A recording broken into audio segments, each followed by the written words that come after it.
It was a chilly morning in Washington, D.C., and the air buzzed with anticipation. J.D. Vance, a man who had gone from being a Marine to a venture capitalist and now a U.S. Senator, walked into a packed conference hall. He wasn't just another politician. He was someone people listened to because he spoke his mind without sugarcoating things. That day, lawyers, judges, and legal experts had gathered for a big event about making the justice system more transparent. Everyone wanted to talk about fairness, but J.D. knew that behind closed doors, there were secrets no one dared to touch.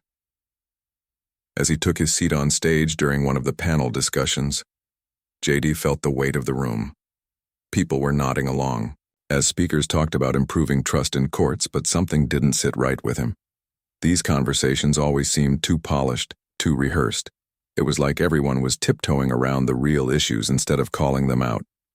J.D. sat quietly observing when suddenly, a hand brushed against his shoulder. A young man leaned close and slipped an envelope into his hand before disappearing into the crowd. J.D. frowned, glancing around to see if anyone noticed. No one did. Curious, he opened the envelope under the table, careful not to draw attention. What he found inside made his blood run cold. Documents, pages upon pages of incriminating evidence. They detailed how a well-known federal judge, Judge Holloway, had secretly cut deals with powerful corporate lobbyists. The documents showed money changing hands, decisions being swayed, and lives being affected, all hidden beneath layers of lies. Judge Holloway wasn't just any judge. He was a figurehead of integrity, respected by many. But according to the papers in J.D.'s hands, he'd been playing both sides for years. Corporations funneled cash to him through offshore accounts, disguising bribes as consulting fees. In return, Judge Holloway ruled in ways that favored their interests, often at the expense of ordinary Americans. Workers' rights cases, thrown out, environmental protections, weakened, healthcare access, blocked. All because this judge had chosen greed over duty. J.D.'s heart raced as he flipped through the documents. This wasn't just some minor scandal. It was a full-blown betrayal of the public's trust, and it wasn't limited to Judge Holloway either. There were hints of a larger network of corruption involving other judges and corporate bigwigs. Names jumped off the page, connecting dots J.D. hadn't even considered before. Every line he read confirmed what he'd suspected for years. The system was rigged, and those in power weren't afraid to bend the rules to keep it that way. But exposing this wasn't going to be easy. J.D. knew firsthand how dangerous it could be to take on powerful people.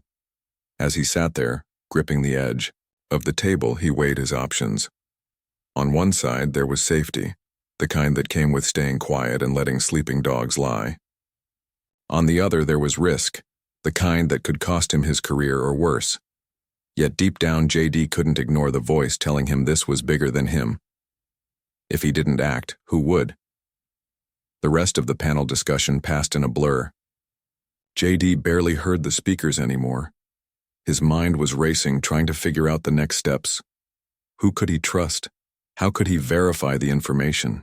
Most importantly, how could he ensure the truth reached the public without getting buried under political spin? When the session ended, J.D. stood up and headed toward the exit, clutching the envelope tightly. Reporters swarmed him, asking questions about his thoughts on judicial reform. He gave vague answers, brushing them off with polite smiles. Inside, though, his mind was already working overtime. This wasn't just about one corrupt judge. It was about holding the entire system accountable. And J.D. Vance was ready to step into the fire. Little did he know this was only the beginning. Back in his hotel room that night, J.D. locked the door and pulled the curtains shut. He didn't want any distractions. Sitting at the small desk near the window, he spread out the documents from the envelope. The dim light of the lamp cast long shadows across the room as he leaned forward, studying each page carefully. His fingers traced over the names and numbers written in black ink, evidence of a betrayal so deep it made his stomach churn. The first thing J.D. noticed was how detailed everything was. There were emails exchanged between Judge Holloway and corporate executives. In one email, a lobbyist thanked the judge for ruling in favor of their client in a high-stakes environmental case. Another message outlined specific instructions on how to phrase a verdict so it wouldn't raise suspicion. It wasn't just sloppy corruption, it was calculated, deliberate, and chillingly efficient. JD's phone buzzed on the table, breaking his focus. He glanced at it briefly but ignored the call. He couldn't afford distractions right now, this was too important. As he kept reading, he found bank statements showing large sums of money transferred into offshore accounts. Each transaction had a code next to it, a reference to a particular court case. It was clear. These weren't random payments. They were bribes, plain and simple. But JD knew he couldn't act alone. Exposing something this big required more than just courage. It needed proof that no one could deny. He grabbed his laptop and started searching for someone who could help him, verify the authenticity of the documents. After a few calls and messages, he connected with a trusted journalist known for uncovering hard truths. This person had spent years chasing stories others were too afraid to touch. JD explained what he had found and sent copies of the documents electronically.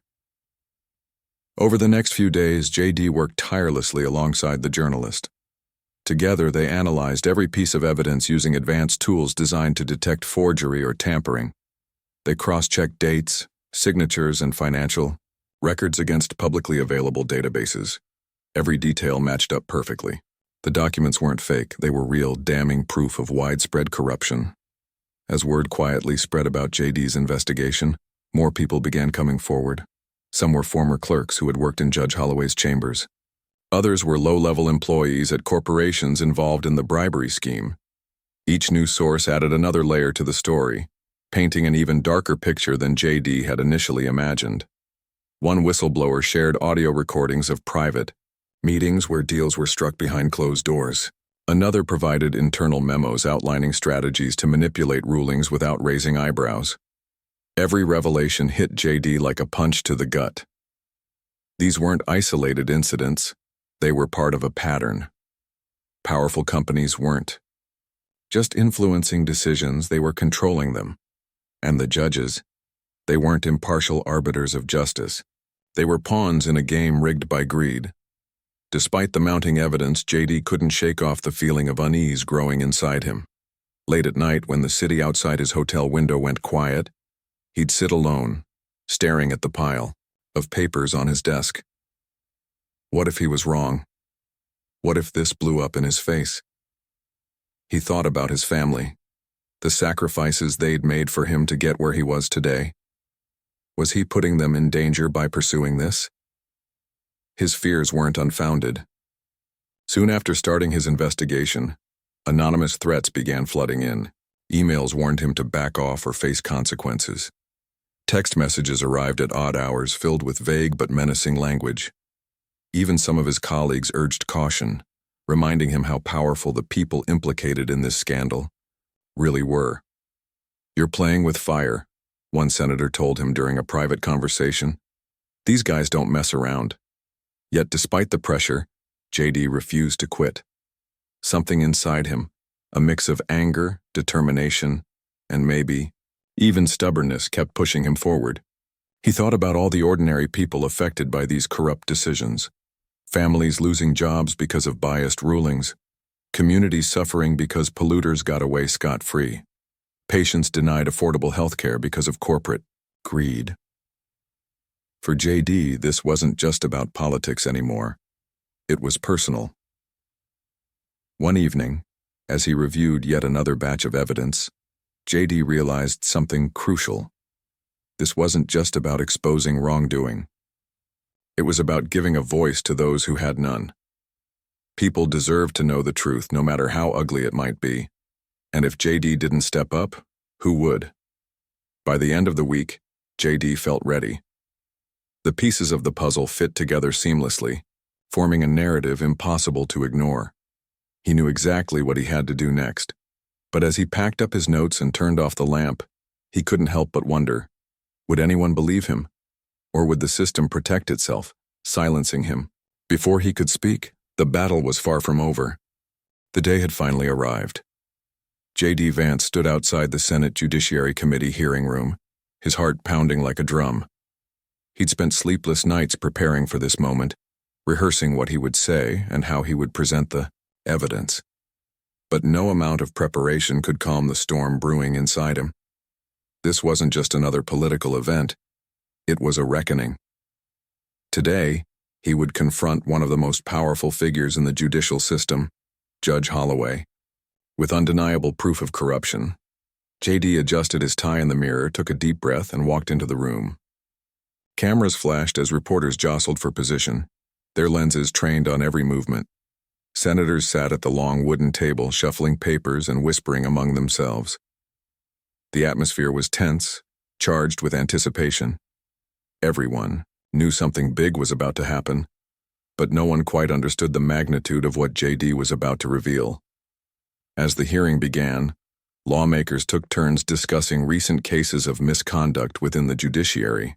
Some talked about minor infractions, judges failing to disclose small conflicts of interest or accepting gifts that crossed ethical lines. It all sounded trivial compared to what JD carried in his briefcase. When it was his turn to speak, he rose slowly, gripping the edges of the podium. His eyes scanned the room, meeting the gaze of colleagues, reporters, and even Judge Holloway himself, who sat stoically in the front row. "Ladies and gentlemen," JD began, his voice steady but firm, "we are here today to discuss transparency and accountability in our judicial system. But before we proceed further, I must bring to your attention a matter far more serious than anything we've discussed so far." A hush fell over the room. Even the reporters stopped typing mid-sentence, their curiosity piqued. JD paused for effect, letting the silence stretch just long enough to make everyone uncomfortable. Then, without another word, he turned on the projector behind him. A large screen flickered to life, displaying the first document, a bank statement showing a suspicious transfer of funds into an offshore account linked to Judge Holloway. "This," JD said, pointing to the screen, "is not speculation, it is fact. These documents prove that Judge Richard Holloway has been involved in a pattern of corruption, accepting bribes from corporate lobbyists in exchange for favorable rulings." Gasps rippled through the audience. Heads turned toward Judge Holloway, whose face remained impassive, though beads of sweat were already forming on his forehead. JD didn't stop there. One by one, he projected emails, financial records, and internal memos onto the screen. Each piece of evidence painted a clearer picture of a man who had sold his integrity for money and power. When JD showed the transcript of a private meeting where Judge Holloway explicitly discussed swaying a verdict, the room erupted in murmurs. Lawmakers exchanged shocked glances while reporters scrambled to jot down notes. Judge Holloway shifted uncomfortably in his seat, visibly sweating now. Still, JD pressed on, quoting verbatim from intercepted communications that detailed exactly how much money changed hands and which cases were influenced.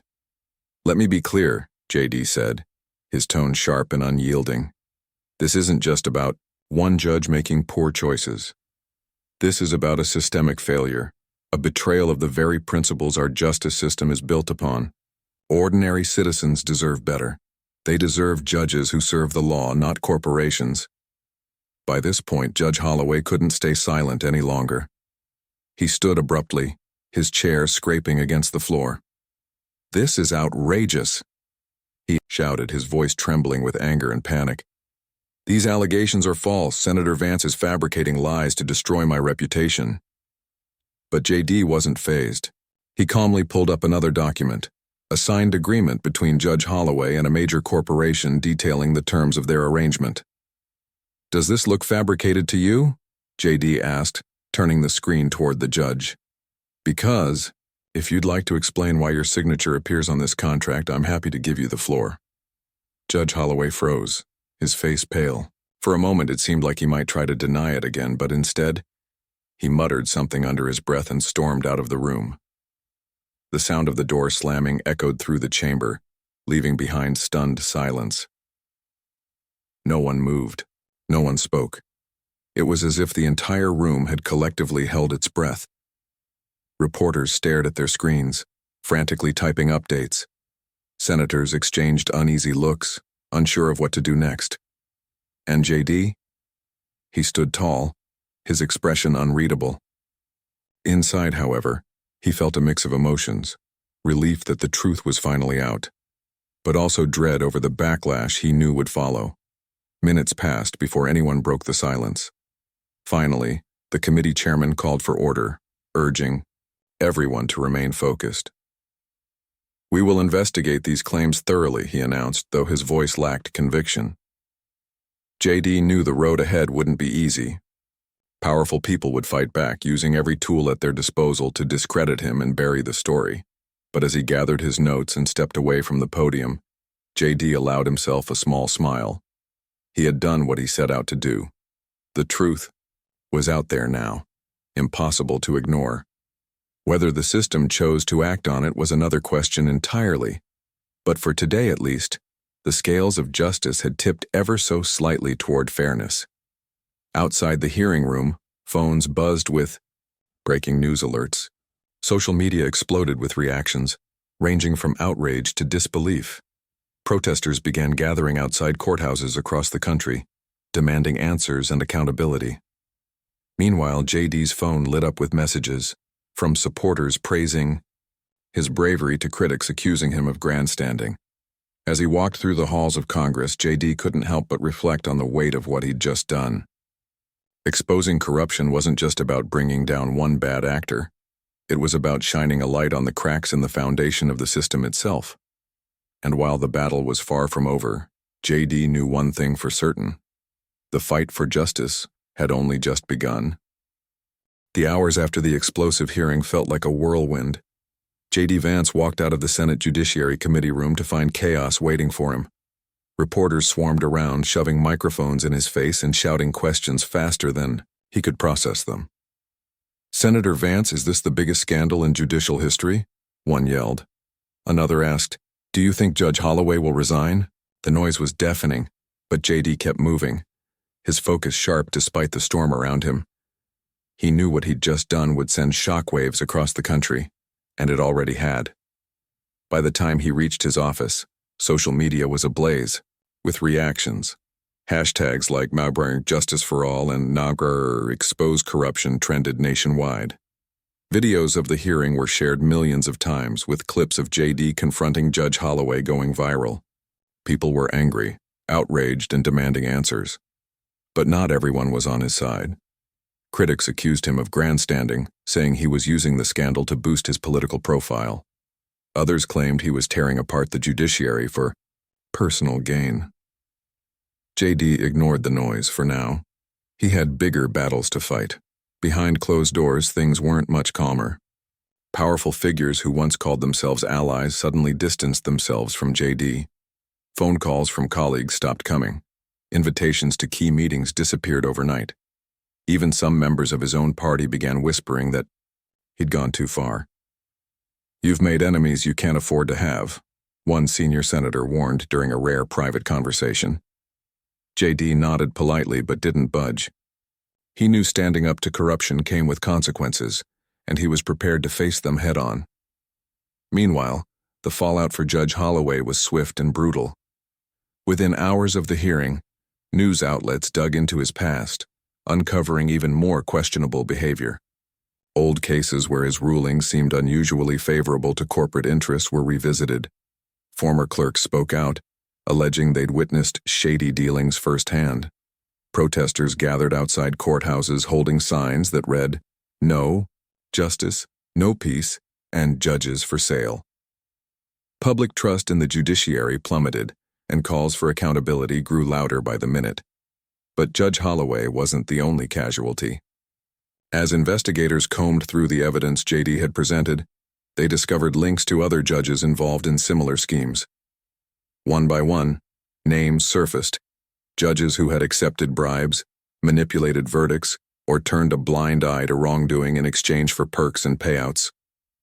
Corporate executives tied to the bribery network panicked, scrambling to hire high-priced lawyers to protect themselves from impending lawsuits. Entire industries braced for regulatory crackdowns aimed at preventing future abuses. For ordinary Americans, the scandal hit close to home. Workers whose jobs had been lost due to biased rulings saw their struggles validated. Communities affected by weakened environmental protections demanded stricter laws to prevent polluters from getting away scot-free. Patients denied affordable health care because of corporate greed rallied for reforms. JD's actions had sparked something, a movement fueled by hope that justice could still prevail, even against overwhelming odds. Yet, as the dust settled, JD found himself grappling with the backlash. Anonymous threats poured in daily, emails warning him to watch his back, texts threatening harm to his family. Security details were beefed up around his home and office, and his wife urged him to reconsider stepping away from politics altogether. Late at night, when the house was quiet, JD sat alone in his study, staring at the pile of hate mail on his desk.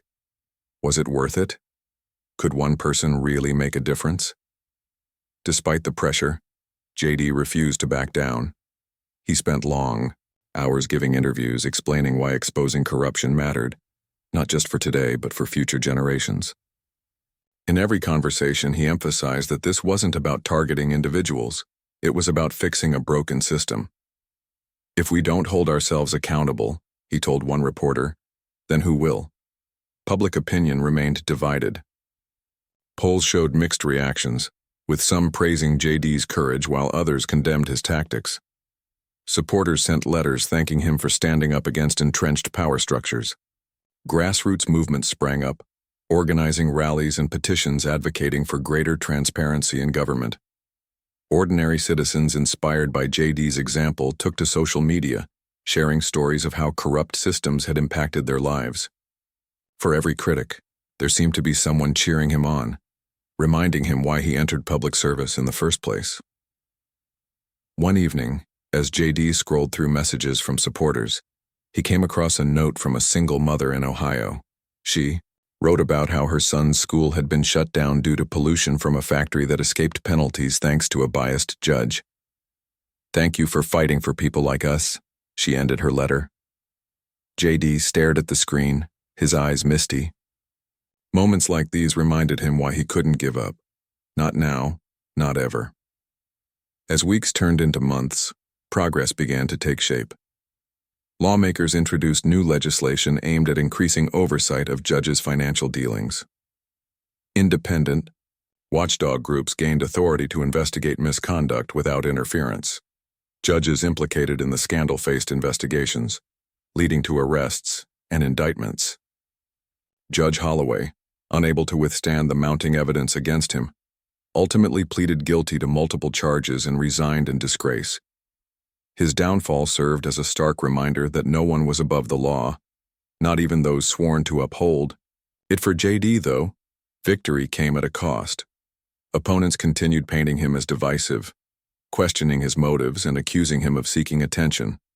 Detractors argued that his actions undermined faith in the judiciary rather than strengthening it, yet JD remained steadfast. In speeches and interviews, he reiterated that exposing corruption wasn't about scoring political points. It was about ensuring justice served all citizens equally, not just the wealthy elite. As he reflected on the journey so far, JD realized change didn't happen overnight. Each small victory brought hope that someday, the scales of justice might truly balance for everyone. And perhaps in exposing darkness, light could shine brighter than ever before. The spotlight was relentless. JD Vance had always known that standing up to corruption would come with challenges, but he hadn't fully grasped just how heavy the weight of those challenges would feel. As weeks passed since the explosive hearing, the initial shock began to fade, replaced by a more insidious kind of pressure, a constant gnawing tension that followed him everywhere he went.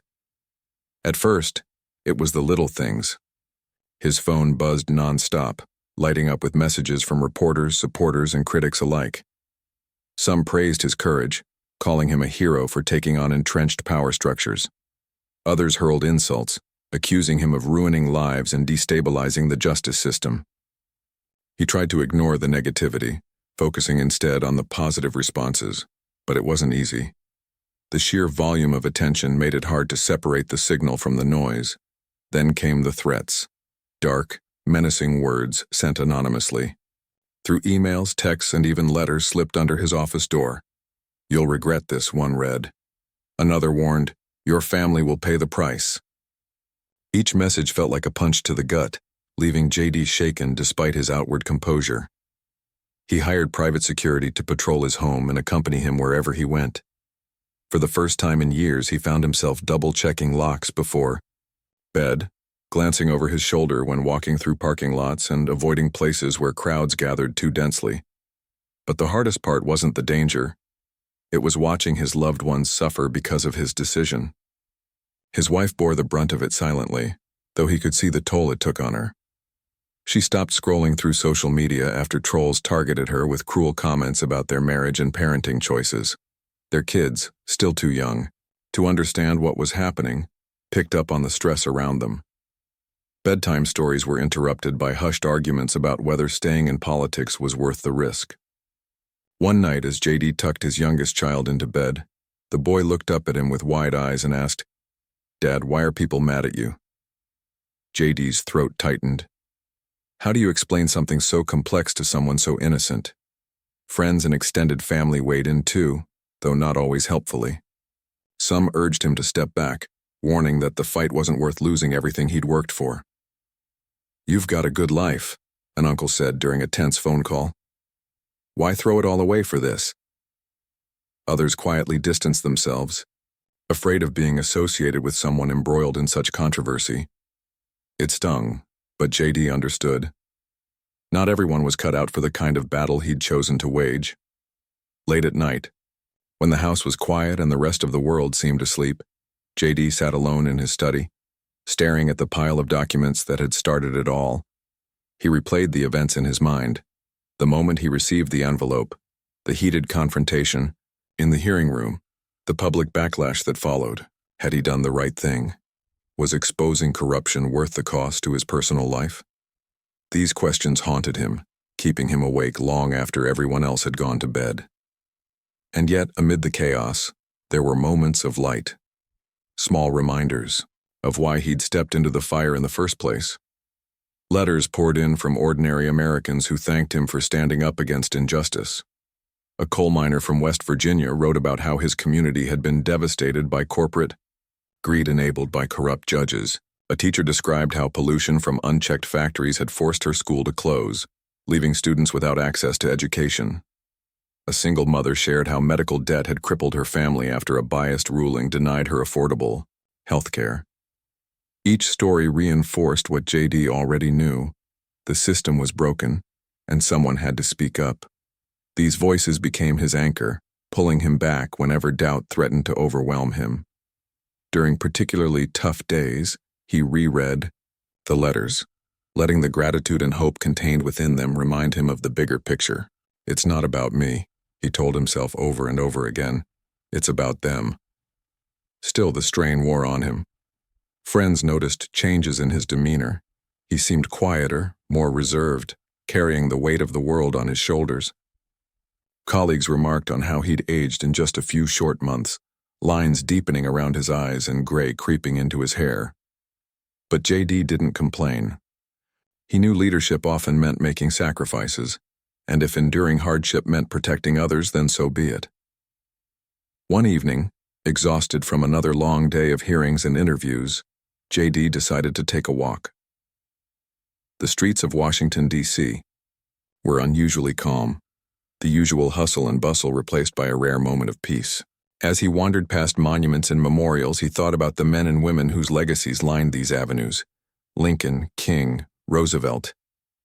They hadn't achieved greatness without facing immense opposition. Their battles had been messy, painful, and far from perfect, but they'd fought anyway, believing that progress was possible. JD paused in front of the Lincoln Memorial, gazing up at the towering statue of the president who had preserved a nation torn apart by division. He thought about the Civil War, the Emancipation Proclamation, and the countless lives lost in pursuit of freedom. No one had expected Lincoln to succeed. Many had doubted him along the way. Yet, history remembered him not for his failures, but for his unwavering commitment to doing what was right. Standing there, JD felt a flicker of resolve reignite within him. Yes, the road ahead would be difficult. Yes, the cost might be high. But giving up wasn't an option, not when so much was at stake.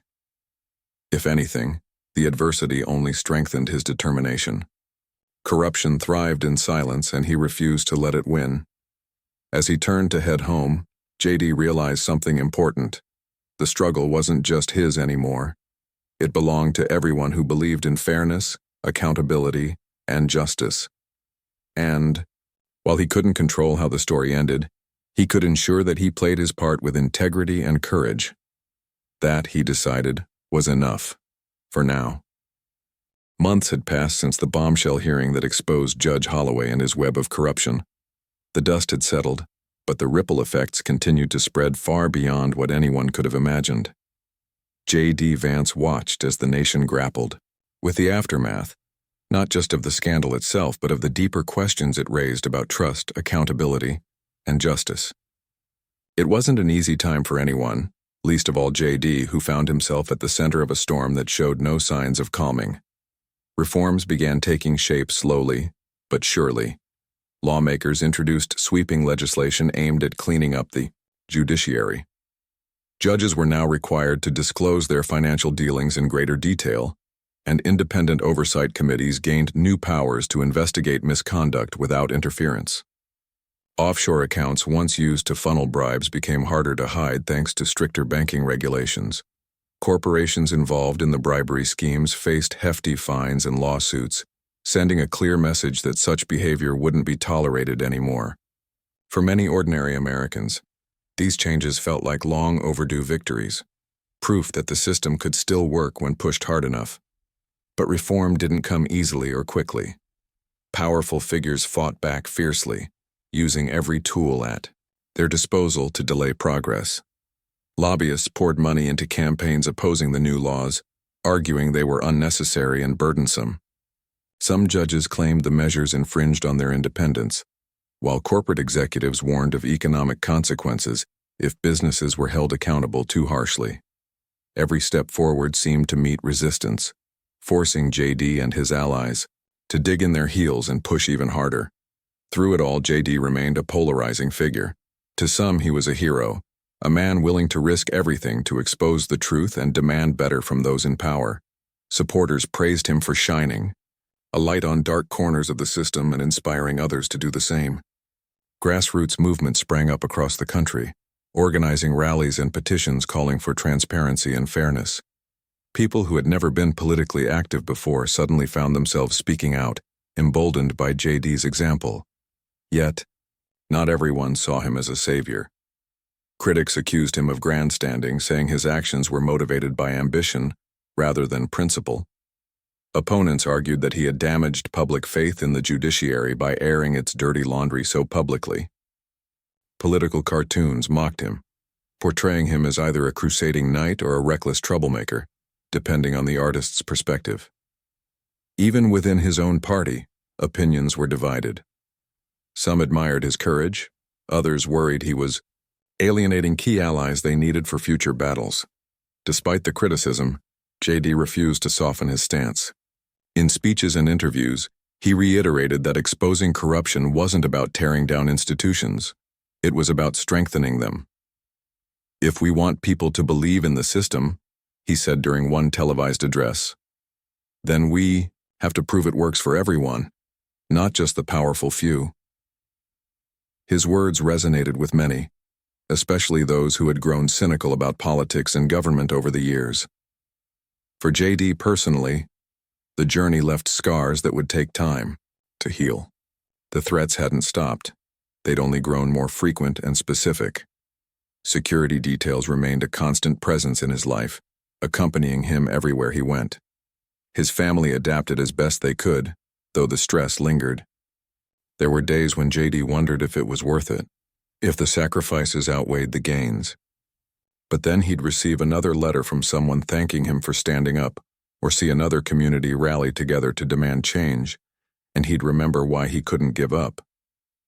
As time went on, J.D. began to notice subtle shifts, not just in policy but in attitudes. Conversations about corruption became less taboo, more open. Reporters started digging deeper into stories they might have ignored before. Citizens grew bolder in holding leaders accountable, refusing to accept excuses or empty promises.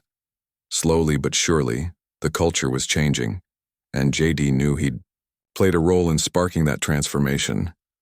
Looking back, JD realized the fight against corruption wasn't something you ever truly won. It was ongoing, requiring vigilance and perseverance.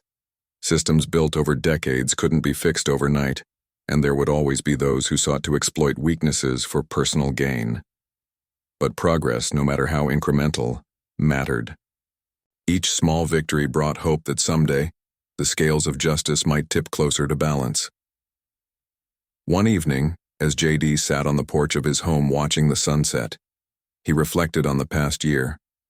He thought about the risks he'd taken, the battles he'd fought, and the lives he'd touched along the way. He thought about the coal miner whose story had moved him, the teacher fighting for cleaner air, the single mother struggling under medical debt. Their voices stayed with him, reminding him that this wasn't about fame or legacy. It was about making a difference, however imperfectly. His phone buzzed, breaking the quiet. It was a text from a friend who had supported him through thick and thin. "Proud of you, JD," it read simply. "You've done good." JD smiled faintly, feeling a sense of peace wash over him. Maybe he hadn't changed the world completely. Maybe the road ahead would still be rocky, but he had lit a fire, one that others could carry forward long after he was gone. And in the end, that was enough.